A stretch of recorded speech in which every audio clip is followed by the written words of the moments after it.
আসসালামু আলাইকুম রহমতুল্লাহি ওয়া বারাকাতুহু। আমি আয়া পড়ছি খেত বুঝুন।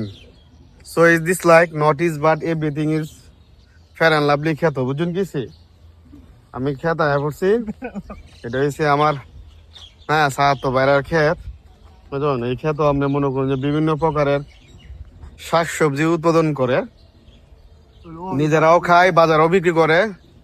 হ্যাঁ, আলহামদুলিল্লাহ। আসলে নিজস্ব জমা জমি থাকলে অনেক সুযোগ সুবিধা পাওয়া যায়। যেরকম এই দেখেন, আপনার নিজের মন মতো করে কিন্তু আপনি শাকসবজি উৎপাদন করতে পারবেন। যেরকম এই যে আমার ভাই, সে নিজের মন মতো করে শাকসবজি উৎপাদন করতেছে। এখানে বেগুনের চারা লাগাইছে, হ্যাঁ, ডেঙ্গা লাগাইছে, নাল্লা লাগাইছে, আরো কত ধরনের কত কিসিমের। আবার এই যে লাউ লাগাইছে, মিষ্টি কুমড়া নাকি না, শুধু লাউ না, লাউ লাউ লাগাইছে কিন্তু বুঝছেন। আজকে এন থেকে লাউ শাক নিমু, সাতো আজ লাউ শাক নিমু কিন্তু বুঝছো। হ্যাঁ, এই যে কুইরা কাটাও, খুঁড়া কাটাও কিন্তু চাষ করা হয়েছে। এইগুলো খুঁড়া কাটার ডাটা দিয়ে কিন্তু আপনার গরু গরু দুধ হয়, দুধ বাড়ে না। ও আচ্ছা আচ্ছা।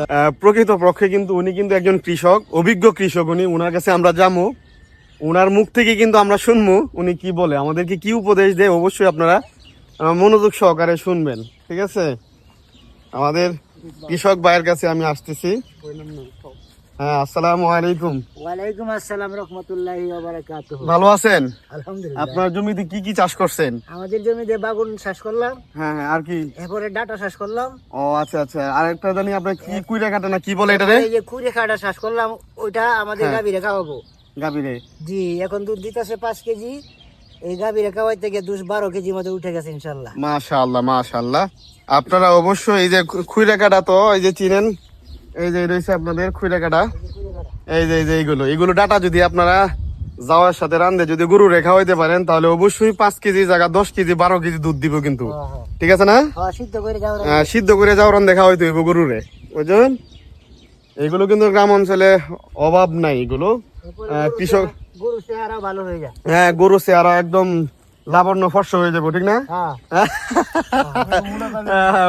মোটা তাজা হবে, হ্যাঁ, সবকিছুই হবে। আসলে আমরা কিন্তু ওইগুলো ফান করে বলতেছি, আসলে এটা দুষ্টামি না। এরপরে বাগুন খেতে আমরা যে ঘাস মারে না, ওইটা আবার এই গাভীরে খাওয়াবো।